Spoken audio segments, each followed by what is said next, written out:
El aeropuerto privado de Barajas estaba lleno de ejecutivos empresariales en trajes de 3.000 euros, cuando Francisco Herrera, de 75 años, con sombrero de paja y ropa de trabajo, se acercó al jet privado rojo.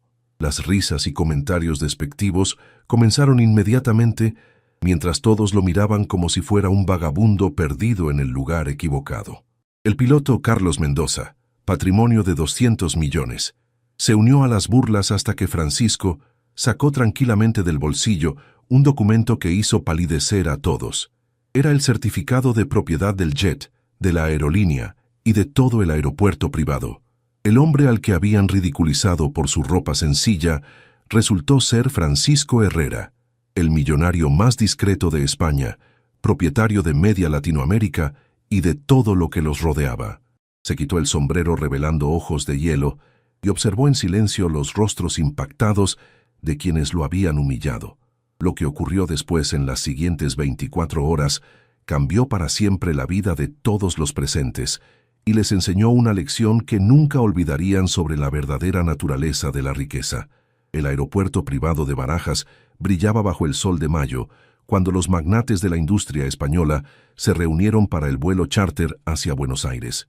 Era el evento más exclusivo del año, la Conferencia Internacional de Inversores Sudamericanos, reservada solo para patrimonios superiores a los 100 millones de euros. Carlos Mendoza, 35 años y propietario de una cadena de hoteles de lujo, revisaba la lista de huéspedes mientras su equipo preparaba el jet Gulfstream G650 rojo flamante. A su alrededor se movían los nombres más importantes del business español: el industrial Roberto Botín, el editor Alejandro Aznar, la financiera Isabel Koplovitz, todos vestidos como para un desfile de moda, con trajes Armani, relojes Patek Philippe y zapatos hechos a mano. A las 11 en punto, una figura inesperada apareció en el hall del aeropuerto. Francisco Herrera, 75 años, caminaba lentamente con una pequeña mochila de lona sobre los hombros. Llevaba pantalones de pana desgastados, una camisa de algodón desteñida, zapatos de trabajo polvorientos y un sombrero de paja que había visto días mejores. El contraste era chocante. En medio de todo ese lujo, Francisco parecía haber llegado directamente de los campos de Castilla-La Mancha. Las primeras risitas comenzaron inmediatamente, seguidas de comentarios despectivos que ni siquiera se molestaban en bajar la voz. Carlos se acercó a Francisco con la sonrisa forzada que reservaba para situaciones delicadas. Le explicó con tono condescendiente que se encontraba en un aeropuerto privado reservado para pasajeros autorizados, sugiriendo que la terminal pública estaba al otro lado. Francisco lo miró con ojos azules sorprendentemente lúcidos y respondió que no había ningún malentendido, que estaba allí para el vuelo de las 11:30 a Buenos Aires. Las risas se hicieron más fuertes, acompañadas de comentarios sobre autobuses al campo y confusión mental de la edad. Carlos sintió la presión de los huéspedes y tuvo que insistir, explicando que el vuelo costaba 50.000 euros por persona. Francisco sonrió por primera vez y preguntó si un campesino como él no podía permitírselo. La situación se volvió incómoda, pero Carlos ya estaba en una posición difícil. Su reputación de eficiencia estaba en juego frente a los clientes más prestigiosos. Tenía que resolver el asunto rápidamente. Francisco levantó la mano interrumpiendo las protestas y con gesto tranquilo extrajo del bolsillo de la camisa desteñida un documento doblado. Lo abrió lentamente, como si tuviera todo el tiempo del mundo, mientras a su alrededor crecía la tensión y la curiosidad. Carlos tomó el documento con aire escéptico, esperando ver algún documento de identidad o boleto equivocado. Lo que leyó, en cambio, lo hizo palidecer completamente. Era un certificado de propiedad que revelaba una verdad devastadora.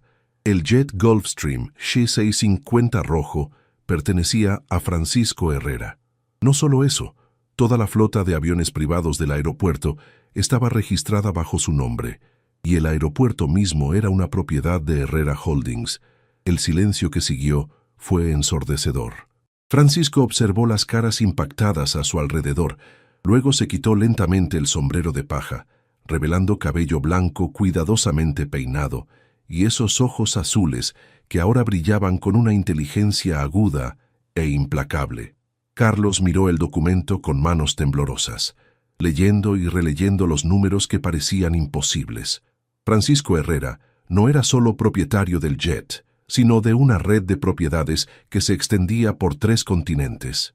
Los números eran tan grandes que parecían errores de imprenta. Los otros magnates, que hasta unos minutos antes se reían de la ropa del campesino, ahora esperaban entender qué estaba pasando. La atmósfera en el hall se había transformado completamente de desprecio superior a incertidumbre creciente. Roberto Botín se acercó después de escuchar el nombre. En los ambientes financieros, Francisco Herrera era una leyenda susurrada en los círculos más exclusivos, un hombre que había construido un imperio partiendo de cero, pero que vivía como un simple agricultor, tanto que nadie sabía siquiera cómo era físicamente. Isabel Koplovitz palideció. La mujer que 5 minutos antes sugería llamar a seguridad, ahora se daba cuenta de estar frente a uno de los hombres más ricos del planeta.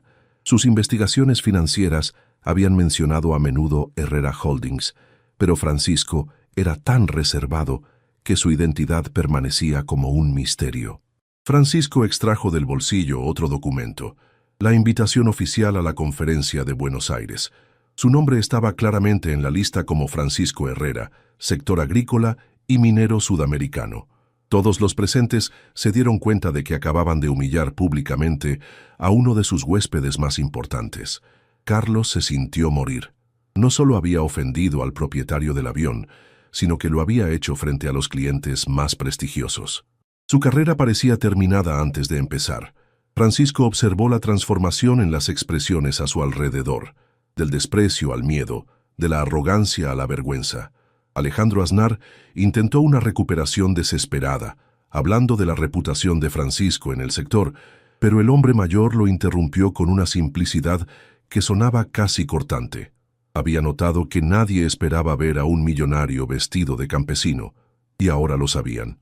Francisco añadió que prefería la compañía de sus vacas a la de muchas personas bien vestidas que había conocido en la vida. El mensaje era claro y golpeó a todos los presentes como una bofetada. Habían revelado su superficialidad, juzgándolo únicamente por la apariencia. La tensión era palpable cuando Francisco hizo la pregunta final. ¿Preferían viajar en su avión o quedarse allí a reflexionar sobre sus prejuicios? El grupo de magnates se miró con vergüenza, atrapado entre el orgullo herido y la necesidad práctica de llegar a Buenos Aires. Se vieron obligados a aceptar lo que Francisco irónicamente llamó su gentil invitación, aunque todos sabían que la situación se había volteado completamente. Francisco rió genuinamente, explicando que ellos habían pagado el boleto para viajar en su avión, mientras él había pagado el avión. La diferencia era sustancial. El vuelo a Buenos Aires resultó ser una experiencia completamente diferente de lo que los huéspedes habían imaginado. Francisco se acomodó en uno de los asientos más simples, rechazando la suite privada reservada para el propietario. Sacó de su bolsa de lona un libro gastado sobre métodos de agricultura biológica y comenzó a leer como si estuviera en un autobús de línea. Carlos piloteaba con precisión quirúrgica, esperando impresionar al menos profesionalmente al hombre que poseía el avión. Los otros pasajeros mantenían una distancia respetuosa de Francisco, sin saber cómo comportarse después de la figura que habían hecho.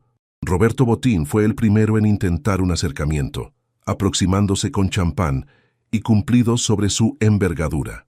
Francisco rechazó el alcohol prefiriendo agua, explicando que el alcohol y la altitud no se llevaban bien con su edad. Apreció el gesto como la primera señal de respeto recibida desde que había llegado al aeropuerto.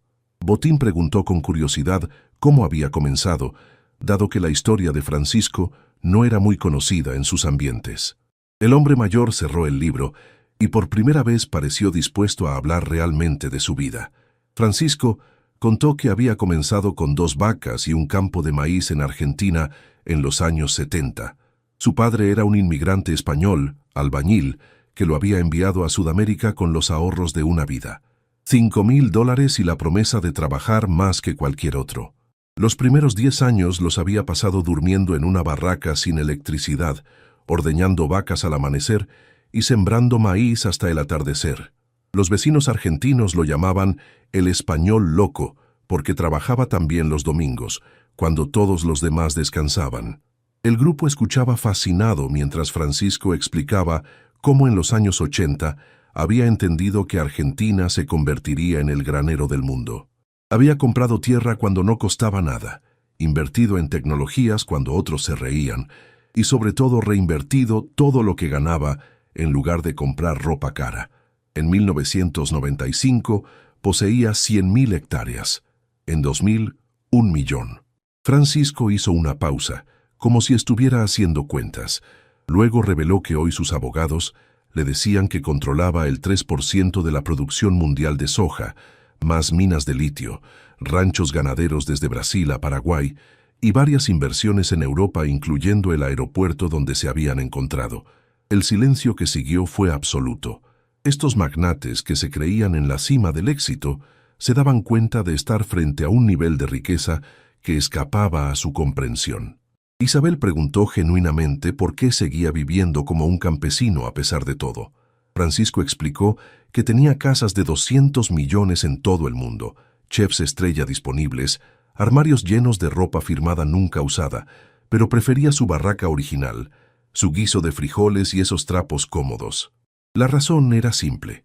Había aprendido que la felicidad no se compraba en tiendas de lujo, sino que se encontraba en el trabajo bien hecho, en el respeto ganado, en la satisfacción de construir algo duradero, y sobre todo, en no tener que juzgar nunca a las personas por su ropa para sentirse superior. El aterrizaje en Buenos Aires reveló otra sorpresa impresionante.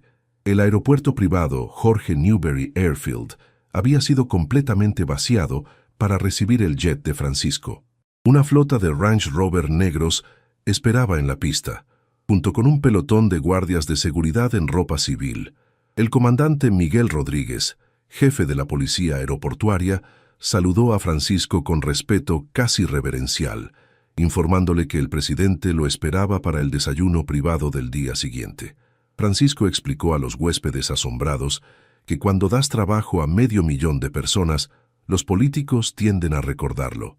La caravana de Range Rover atravesó Buenos Aires, pero en lugar de los hoteles de lujo donde esperaban hospedarse, se detuvieron frente a un edificio modesto en el barrio de San Telmo. Francisco anunció que ese era el Hotel del Casco, propiedad de la familia Sánchez por 3 generaciones, con habitaciones simples, comida auténtica y sin lujos. Había hecho cancelar sus reservaciones en el Four Seasons. ¿Te está gustando esta historia? Deja un like y suscríbete al canal. Ahora, continuamos con el vídeo. Esa noche dormirían como los verdaderos argentinos y al día siguiente entenderían por qué. La propietaria del hotel, María Sánchez, 70 años y sonrisa acogedora, abrazó a Francisco como a un hijo preguntando por la señora Elena. Francisco explicó que su esposa se había quedado en el rancho con los nietos. Luego presentó a sus huéspedes españoles especificando que debían ser tratados bien, pero no demasiado, porque tenían que aprender algo. Las habitaciones del Hotel del Casco eran limpias, pero espartanas. Nada de mármoles, nada de dorados, nada de servicio las 24 horas. Carlos se encontró en una habitación con una cama individual, un armario de madera y una ventana que daba a un patio interior. La cena fue servida en el salón común. Asado tradicional, vino de la casa y conversación con otros huéspedes del hotel. Francisco se sentó en la mesa central y comenzó a hablar en español fluido con camioneros, maestros y pequeños comerciantes que se hospedaban allí. Cuando Alejandro Aznar sugirió una cena privada para hablar de negocios, Francisco dejó los cubiertos y lo miró directamente a los ojos, explicando que hacía negocios solo con personas que respetaba, y el respeto se ganaba, no se compraba con un traje caro. Isabel preguntó qué debían hacer para ganarse su respeto. Francisco sonrió, y esta vez la sonrisa parecía más alentadora. Al día siguiente se levantarían a las 5 para ir al rancho. Allí entenderían todo. El amanecer argentino pintó el cielo de rosa cuando los Range Rover dejaron Buenos Aires dirigiéndose hacia la pampa infinita. Después de 2 horas de viaje a través de paisajes que parecían no terminar nunca, llegaron al rancho San Francisco, una propiedad que se extendía más allá del horizonte en todas las direcciones. En lugar de la villa suntuosa que esperaban, Francisco los condujo hacia una construcción modesta, la barraca original donde había vivido sus primeros años en Argentina. Paredes de madera, techo de chapa, una terraza con sillas de plástico que no habría estado fuera de lugar en un campo de refugiados. Francisco anunció que esa era su casa, el lugar donde había tomado todas las decisiones que lo habían hecho rico. Explicó que había hecho construir una villa de 20 millones al otro lado de la propiedad, pero venía allí para pensar. Carlos miró incrédulo la estructura, mientras Francisco revelaba el verdadero secreto de la riqueza: nunca olvidar de dónde se viene. Cuando se empieza a creer que el dinero te hace superior a otros, se pierde el alma. Y sin alma, el dinero se convierte solo en números vacíos. Un grupo de gauchos se acercó a caballo, saludando a Francisco con afecto genuino. Habló con ellos en español, riéndose de chistes que los españoles no entendían, interesándose por sus familias como un padre cariñoso. Francisco explicó que esos hombres trabajaban para él desde hacía 20 años. Sus hijos iban a la universidad gracias a los salarios que pagaba. Las esposas tenían asistencia sanitaria gratuita. Cuando uno se enfermaba, pagaba los tratamientos. Cuando se casaban, les regalaba una casa. Esa era la verdadera inversión. Roberto Botín observó la escena comprendiendo que Francisco había creado una comunidad, no solo una empresa. El hombre confirmó que esos gauchos lo respetaban no porque era rico, sino porque aún trabajaba junto a ellos cuando era necesario, porque nunca había dejado de ensuciarse las manos. Para demostrar el punto, Francisco se levantó y se dirigió hacia un corral donde algunos terneros necesitaban cuidados veterinarios. Se remangó y comenzó a trabajar con competencia profesional, vacunando a los animales bajo la mirada sorprendida de los huéspedes españoles. Explicó que tenía 12 veterinarios, pero esos eran sus animales y era su responsabilidad asegurarse de que estuvieran bien. Carlos se dio cuenta de que estaba presenciando una clase magistral de liderazgo auténtico. Francisco no dirigía desde el palacio, sino desde la trinchera. El almuerzo fue servido bajo la sombra de un ombú centenario, empanadas hechas por la esposa del capataz, vino producido en los viñedos de la propiedad, verduras cultivadas en las huertas del rancho.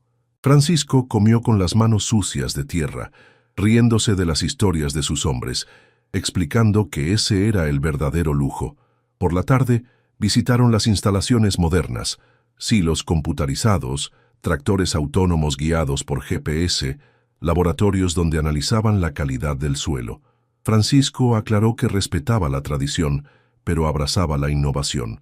El rancho producía más soja que naciones enteras, usando la mitad del agua y un tercio de pesticidas que los competidores. Cuando Carlos preguntó cómo era posible, Francisco respondió que invertía en investigación en lugar de jets privados.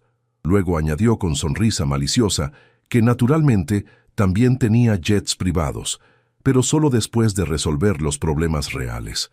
Al atardecer, sentados en la terraza de la barraca original, mirando la pampa infinita, Francisco hizo la pregunta que todos esperaban: ¿qué habían aprendido ese día? El silencio que siguió a la pregunta de Francisco fue denso de reflexión profunda. Cada uno de los huéspedes estaba procesando mentalmente las 24 horas más intensas y reveladoras de su vida profesional. Carlos fue el primero en hablar, admitiendo que había sido un imbécil presuntuoso que había juzgado al hombre más rico y sabio que jamás había conocido basándose en su ropa. Casi había perdido la oportunidad de aprender de él y ahora entendía que la verdadera riqueza no se vestía, sino se vivía. Roberto Botín confesó que sus hoteles de lujo servían a clientes que pagaban 10.000 euros por noche, pero nunca había visto la satisfacción genuina vista en los rostros de los gauchos de Francisco. Sus empleados lo veían como un número en el sueldo, no como un líder a seguir. Había confundido el respeto con el miedo, el éxito con el aislamiento. Isabel Koplovitz tenía lágrimas en los ojos, gestionaba fondos de inversión por miles de millones de euros, pero nunca había creado nada duradero. Francisco había creado familias, comunidades, futuro. Ella solo había movido números de una cuenta a otra, sin impacto real en la vida de las personas. Francisco se levantó y caminó hacia el borde de la terraza, mirando el sol que se ponía sobre la pampa infinita. Reveló que la decisión más importante de su vida había sido no cambiar nunca, independientemente de cuánto dinero tuviera. La ropa cara, los autos de lujo, los palacios dorados eran todos disfraces para esconder el miedo de no valer lo suficiente. Alejandro Aznar preguntó cómo podían empezar de nuevo después de lo que habían entendido. Francisco explicó que el primer paso era dejar de tratar de impresionar a otros y empezar a respetarse a sí mismos. El segundo era recordar que cada persona encontrada tenía algo que enseñar. El tercero, el más difícil, era usar la riqueza para crear riqueza en otros, no para separarse de ellos. Esa noche en el Hotel del Casco, el grupo cenó nuevamente en el salón común, pero esta vez no buscaron una mesa privada. Se sentaron con otros huéspedes, escucharon sus historias, compartieron sus propias experiencias. Carlos se encontró hablando con un mecánico de autobuses que le enseñó más sobre resistencia que cualquier escuela de negocios. Al día siguiente, en la conferencia de inversores, Francisco se presentó en el escenario principal vestido con su habitual ropa de trabajo. El público de magnates internacionales lo recibió con una ovación de 5 minutos. Su discurso se volvió legendario en los ambientes financieros, hablando de cómo había transformado 500.000 de hectáreas de tierra árida en un ecosistema productivo que daba trabajo a 100.000 personas. En los meses siguientes, cada uno de los huéspedes de ese vuelo transformó radicalmente su enfoque de negocios. Carlos vendió la flota de jets privados e invirtió en una aerolínea low cost que conectaba zonas rurales con ciudades. Roberto Botín convirtió la mitad de sus hoteles en centros de formación profesional para jóvenes desfavorecidos. Isabel Koplovitz creó un fondo de inversión ético que financiaba solo proyectos con impacto social positivo. Alejandro Aznar transformó sus publicaciones de periódicos de escándalo a medios educativos, perdiendo lectores, pero ganando respeto e influencia constructiva. Un año después, Francisco recibió una carta firmada por los 4. Lo invitaban a la primera cumbre de la Alianza Herrera, un grupo de empresarios que se comprometían a hacer negocios manteniendo los valores humanos en el centro. Francisco sonrió leyendo la carta en su barraca del rancho. Afuera, los gauchos estaban reuniendo los rebaños para el ordeño matutino. Se levantó, se puso el sombrero de paja gastado y salió a ayudar a sus hombres. Esa era su verdadera riqueza, despertarse cada mañana sabiendo que era útil, respetado no por lo que poseía, sino por lo que era. La historia de Francisco Herrera se volvió leyenda en el mundo de los negocios internacionales. No por sus miles de millones, sino por haber demostrado que se podía ser inmensamente rico, permaneciendo profundamente humano. Hoy, el aeropuerto privado de Barajas tiene una placa en el hangar principal, en memoria de Francisco Herrera, que nos enseñó que el valor de un hombre no se ve en su ropa, sino en las vidas que toca. Y en Argentina, la barraca donde todo comenzó se ha convertido en un museo. Pero Francisco sigue viviendo allí cada vez que regresa al rancho. La lección más grande: no importa cuán rico te vuelvas, si olvidas de dónde vienes y pierdes el respeto por otros, has perdido todo lo que realmente importa. Pero si permaneces humilde y auténtico, cada día puede ser una nueva oportunidad para construir riqueza verdadera, la que hace bien al corazón además del bolsillo. Y en algún lugar en un campo de soja argentino, un hombre de 75 años con sombrero de paja continúa demostrando cada día que la grandeza no necesita ostentación para brillar. La Alianza Herrera creció hasta incluir más de 200 empresarios en toda Iberoamérica, todos comprometidos con un modelo de negocio que prioriza el impacto humano sobre las ganancias puras. Francisco se convirtió no solo en un ejemplo de éxito financiero, sino en el padre de una nueva filosofía empresarial que demostraba que hacer el bien y hacer dinero no eran conceptos opuestos. En las universidades de negocios de Madrid, Barcelona y Buenos Aires, el modelo Herrera se enseña como caso de estudio de liderazgo auténtico y responsabilidad social corporativa. Estudiantes de todo el mundo viajan al Rancho San Francisco para aprender directamente del hombre que revolucionó la idea misma de lo que significa ser verdaderamente exitoso. Pero Francisco sigue siendo el mismo. Cada mañana se despierta en su barraca, se pone la ropa de trabajo y sale a supervisar personalmente sus tierras. Los miles de millones en su cuenta bancaria no han cambiado su rutina ni sus valores. Porque aprendió hace mucho tiempo que la riqueza real no se mide en números, sino en la diferencia positiva que haces en el mundo. Y cuando los jóvenes empresarios le preguntan cuál es su secreto, Francisco siempre responde lo mismo. Recuerda siempre que la ropa no hace al hombre, pero la humildad sí hace al líder. Dale me gusta. Si crees que el valor de las personas no se juzga por la ropa, comenta contando alguna vez que juzgaste mal a alguien por su apariencia. Comparte para honrar a quien permanece humilde a pesar del éxito. Suscríbete para más historias que cambian la perspectiva sobre la verdadera riqueza. A veces, el hombre más rico del mundo usa la ropa más sencilla. A veces la verdadera clase no se compra en tiendas de lujo. Y a veces, las lecciones más valiosas llegan de quien menos te lo esperas.